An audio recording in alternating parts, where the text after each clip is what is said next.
Hey there, in this video we're going to talk about planning. So I'm Daniel Norton, photographer here in New York. I make videos like this. This was going to be, I guess, a little bit about business. I also make them about philosophy and gear, technique, stuff like that. If it's something you're interested in, go ahead and subscribe and let's talk. So this is my first video, I guess, technically of the year for 2021. And this time of year, I'm often kind of making my plan, right, for the year. I mean, I start a little bit in December, but I usually wait till everything kind of comes through. Usually at the end of the year, things are hectic. You're wrapping things up. The beginning of the year, I'm planning, right? So I thought I would just go through that process and kind of make this video have 2 points. One is going to be to kind of talk to you guys about the idea of planning and how you might want to go about doing it. And the other one is actually to tell you things I'm planning for the channel. So I've made some quick notes for myself. So if I'm looking like this every once in a while, that's why.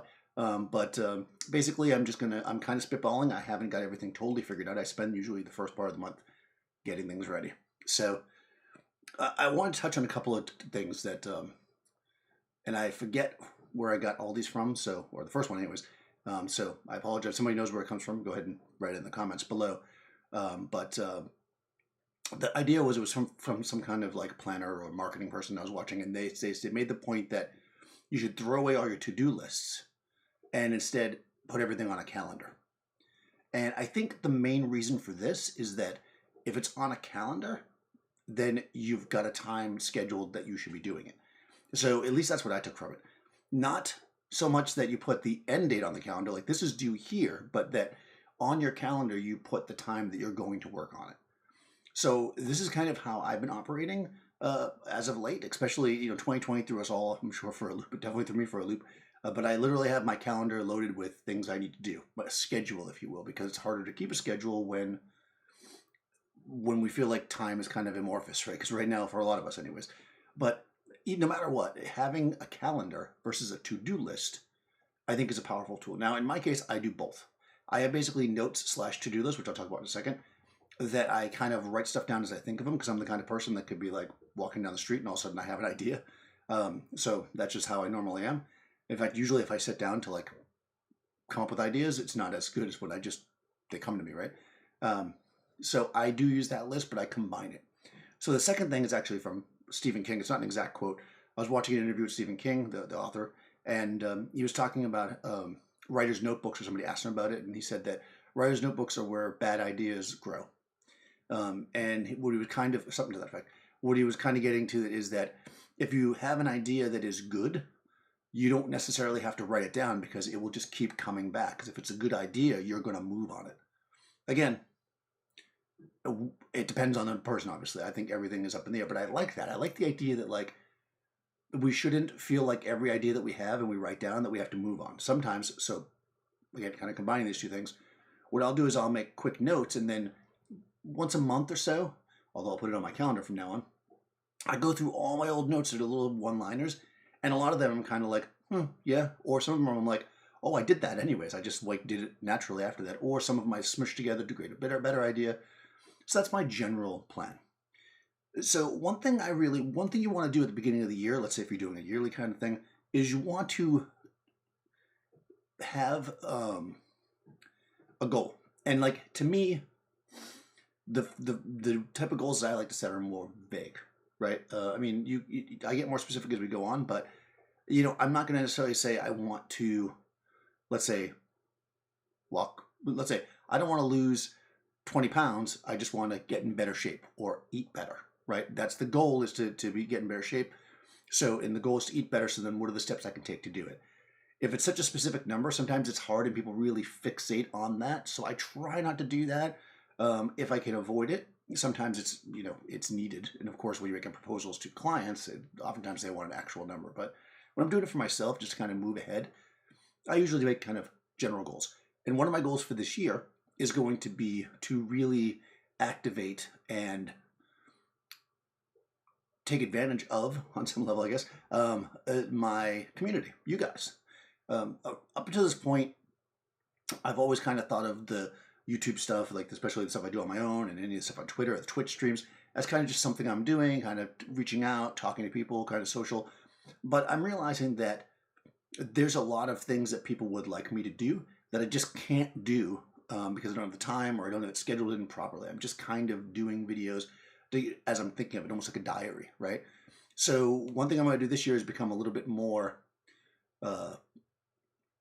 regimented about how I do videos, and I'm going to add some things. So one thing I've noticed is that these kind of videos, the philosophy videos, if we call them the Monday videos I usually do, are fairly successful, but I think I get a lot of the same people that watch them, right? So the channel's not growing. The new videos I've been doing on Friday where I analyze some images do seem to bring in a decent amount of new people, relatively speaking. But I think those alone are like a fast burn. Like I feel like if I just switched to those, that wouldn't be the answer either. So I'm working on an idea to kind of combine the two. So that's one of my goals, is going to be to combine those two styles of video where I can talk about some of my old work, get a little more specific with lighting and those philosophies, but also talk about philosophy in general, very casual like I do now. But I also know that people on YouTube love gear, they love technique, they love that kind of stuff, and I haven't done as much of that this year, obviously because 2020 has been a year that's been hard to be in front of people photographing since I'm a people photographer. So I'm working with Marissa, who you guys, many of you watch the channel, you know who that is, and she wants to learn photography. We're going to actually put together a series. I'm not sure exactly when it'll launch, hopefully by February 1st. It will be a series of tutorials basically while I'm teaching her photography. So I'm going to take the advantage of the thing I was going to do to help her, and we're going to make it into videos so it can help you guys by learning, right? The other thing that I'm going to do is I want to, this is going to be funny for people who also follow Seth. I'm going to get my Discord channel up because everybody asked me about that. And I've been working more on Twitter. If you guys don't follow me on Twitter, follow me there because I feel like I'm going to be asking questions and doing surveys and stuff on Twitter. I want to really use that. I feel like Twitter is one of those communities that you can get instant feedback. So if you're not following me on Twitter, go ahead and do that if you want to be part of things. The other thing that I'm going to do in 2021 is I'm going to finally, and I've been asked about a million times to do this, do a Patreon. So this channel, I mean, with the, obviously ads come on when you guys turn it on. That pays for an egg sandwich a couple times a month. That doesn't really pay for anything. I want to do more content. I want to do more in-depth content. I want to do other things. So I'm going to offer a Patreon so people can help support. But also I'm going to have levels of the Patreon that will give some of the things people ask for a lot, like coaching and photo critique. So you can be Patrons at certain levels if you need those services, we'll call them. I'm going to spin that all into Patreon. That's my plan anyways. I want people, if they want to grow their business, let's say, they can join that level of Patreon and we'll work together to do that. This makes it easier for me to keep things in one place. I still haven't looked into all logistics of it, so it might not be worthwhile because I know they take money from it. But that's going to be something I'm going to offer. So if you have been asking me constantly and I haven't had time to like critique your work or give you advice or do one-on-one stuff, not in person, this is something I'm going to be offering through the Patreon. Also special things on the Discord server, stuff like that. That's why I'm doing Discord server, so I can offer, special videos that only Patrons can see, stuff like that. Because that's what you do when you have Patreon. Don't worry, most of the content is still going to be here and free, and the Patrons are going to help support that, so I can keep doing the things I do, and I don't have to be as reliant on outside sources to pay for the channel. One thing I've really stayed away from is, and you probably noticed this, is doing like tons of product review. That's how a lot of YouTube channels stay afloat. They take every little product that somebody gives them and, take $200 to sit down and make a video about it. I don't want to do that. Like, that's just not something I desire to do. It's not something I think is useful to you. So in order for me to give the useful content that no company's going to pay for, that'll be it's my plan anyways. We'll see how that works out. Along with that, if you don't know this, I also have another channel which is suddenly starting to grow for some reason, where I play tabletop role-playing games. If you're interested in that kind of stuff, you can follow me there. That channel I'm going to try to grow a little bit this year. It started growing on its own, and I enjoy doing it. So if you're interested in games and stuff like that, you could follow me there. Insofar as look at my list here. Insofar about what the structure is going to be, I'm going to try to be live more. This is where Twitch is going to come in. So again, if you don't follow me on Twitch, you want to go over there. I'm going to try to activate that channel more. I think Twitch is a better platform for live streaming. It does make the content a little bit more, well, unless you save it and then re-upload it somewhere else, like I've been doing with the Twitch things up till now. I won't do that from now on, though.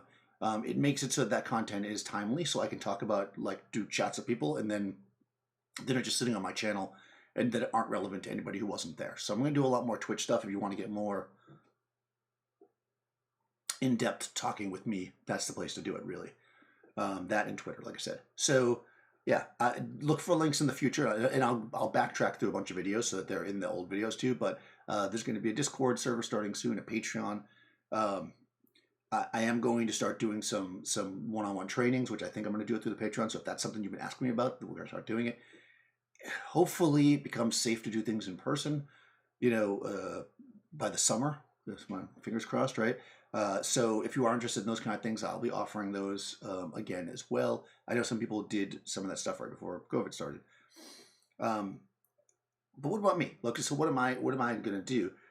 Aside from, I'm also changing. If you follow me on NRM, I'm also changing up my format there. We're going for slightly different videos, more in depth, I guess. There's going to be fewer of them, but I will still, of course, post whenever there's a new video there. Please watch those videos because as of right now, that's my main, client as far as the YouTube stuff. So Adorama helps support all of this as well. So please watch those videos when they come out. I want to become better at video editing. I like my simple videos because they're just straightforward. Hopefully you guys do too because you're watching them, right? I know I'm cut off, by the way. I'm using my Twitch stream setup.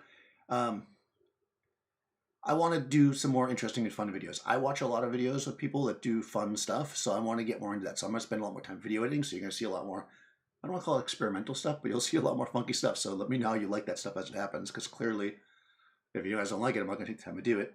I am definitely going to be more and more, like I say, on Discord. I'm going to be live more on Twitch, and I'm going to continue. I've been putting stuff regularly on Instagram now, so thanks, guys, for following me there. I know I was neglecting you for a long time, so you'll start seeing more and more stuff on Instagram. I had mentioned before that I was going to make those photos like up in the air as possible photos to talk about. I still will do that. That's all stuff that's going to come forward this year. So I guess if there's something that you want to see from me, this is a good video to comment on. This is the first month of the year is usually where I'm getting all my my traction. I'm getting everything kind of going. I'm getting all the things in place. So if there's something that you think you want to see, or something that I'm suggesting here that you're just like, oh God, no, that's terrible, please let me know, because I hate to go down the wrong way. What I want to do ultimately is to give back as much of the knowledge that I can to the community, because that's how I learn. I don't talk about this that much, I guess. Maybe I do. I talk a lot. I was very fortunate to work as a photo assistant for a lot of great photographers that taught me the business. They taught me the business, they taught me the technique, they all had different perspectives, and I learned a lot. And I really want to give that back, right? It wasn't like, no matter what people say, I'm sorry, I know people out there and they're just like, oh, I did. Nobody does it on their own, and if those of us who have some measure of success or knowledge, whatever we want to call it, don't give back to the next people coming up, that's just going to stop the progression. And as I've talked about many times before, I want the photo in general to just keep getting better and better and become more ingrained. I want people to be good photographers and not be afraid of it. So let me know if there's anything else you guys want to see or don't want to see, if there's something I've done in the past or something I may have said I was going to do and that I didn't do yet. Let me know in the comments below. If you have not already, guys, go ahead, subscribe, ring the bell so you get all notifications, and I'll see you next time.